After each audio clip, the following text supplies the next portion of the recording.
এয়া দেখাৰ পাছত কি বুলি ভাবিছে আপুনি?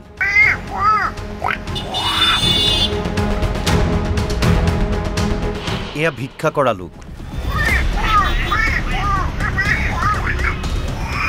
বান্দৰৰ বেশভূষাৰে যোৰহাটত ভিক্ষা কৰিছেহি ৰাজস্থানৰ পৰা অহা এওঁলোকে।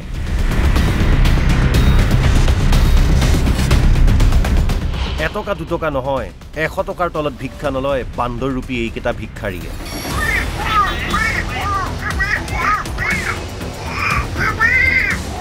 টকা ঘটিবলৈ বান্দৰৰ দৰে ভেষ লৈছে এইকেইটা ভিক্ষাৰীয়ে। যোৰহাট নগৰৰ দোকানে দোকানে ঘূৰিছে এইকেইটা ভিক্ষাৰী। বান্দৰৰ দৰে বেশভূষা কৰি নেগুৰ এডাল লগাই লৈছে এইকেইটা ভিক্ষাৰী।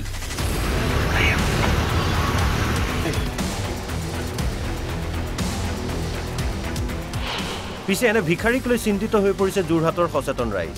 আজি এনে ৰূপ কাইলৈ অন্য ৰূপ লৈ যোৰহাটৰ দৰে চহৰত ডাঙৰ ঘটনা সংঘটিত কৰিব পাৰে বুলি শংকিত হৈ পৰিছে ৰাইজ।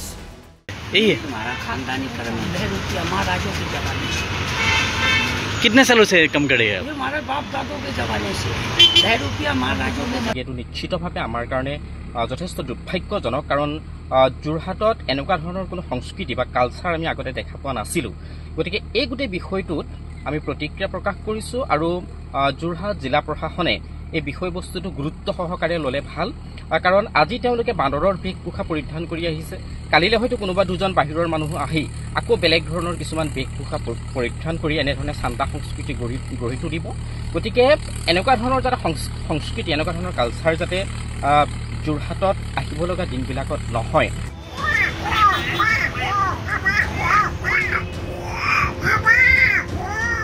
মুঠৰ ওপৰত পইচা ঘটাৰ কেনে উপায় লৈছে ভাবিলেই আচৰিত লাগে।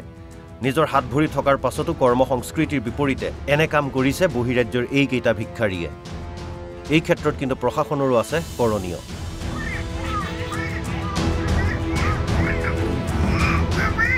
যোৰহাটৰ পৰা পিংকু বৰাৰ ৰিপৰ্ট, NB নিউজ।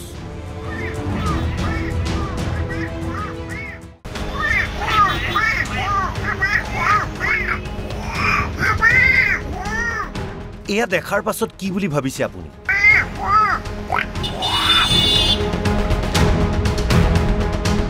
এয়া ভিক্ষা কৰা লোক। বান্দৰৰ বেশভূষাৰে যোৰহাটত ভিক্ষা কৰিছেহি ৰাজস্থানৰ পৰা অহা এওঁলোকে।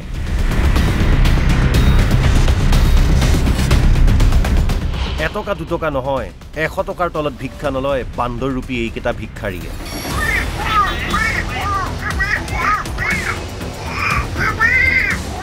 টকা ঘটিবলৈ বান্দৰৰ দৰে ভেষ লৈছে এইকেইটা ভিক্ষাৰীয়ে।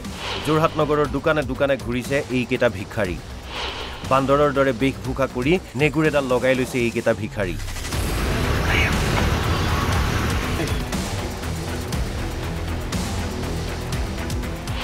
পিছে এনে ভিক্ষাৰীক লৈ চিন্তিত হৈ পৰিছে যোৰহাটৰ সচেতন ৰাইজ। আজি এনে ৰূপ কাইলৈ অন্য ৰূপ লৈ যোৰহাটৰ দৰে চহৰত ডাঙৰ ঘটনা সংঘটিত কৰিব পাৰে বুলি শংকিত হৈ পৰিছে ৰাইজ। हमारा खानदानी कर्म है 10 रुपया महाराजों के जमाने से। कितने सालों से कम करे हैं? हमारे बाप दादों के जमाने से 10 रुपया महाराजों के। এইটো নিশ্চিতভাৱে আমাৰ কাৰণে যথেষ্ট দুৰ্ভাগ্যজনক, কাৰণ যোৰহাটত এনেকুৱা ধৰণৰ কোনো সংস্কৃতি বা কালচাৰ আমি আগতে দেখা পোৱা নাছিলোঁ। গতিকে এই গোটেই বিষয়টোত আমি প্ৰতিক্ৰিয়া প্ৰকাশ কৰিছোঁ আৰু যোৰহাট জিলা প্ৰশাসনে এই বিষয়বস্তুটো গুৰুত্ব সহকাৰে ল'লে ভাল, কাৰণ আজি তেওঁলোকে বান্দৰৰ বেশভূষা পৰিধান কৰি আহিছে। কালিলৈ হয়তো কোনোবা দুজন বাহিৰৰ মানুহ আহি আকৌ বেলেগ ধৰণৰ কিছুমান বেশভূষা পৰিধান কৰি এনেধৰণে চান্দা সংস্কৃতি গঢ়ি তুলিব। গতিকে এনেকুৱা ধৰণৰ যাতে সংস্কৃতি, এনেকুৱা ধৰণৰ কালচাৰ যাতে যোৰহাটত আহিব লগা দিনবিলাকত নহয়।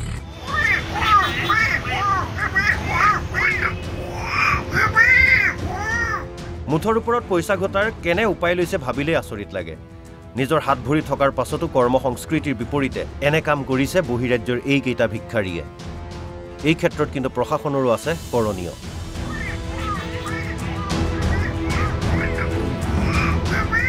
যোৰহাটৰ পৰা পিংকু বৰাৰ ৰিপৰ্ট, NB নিউজ।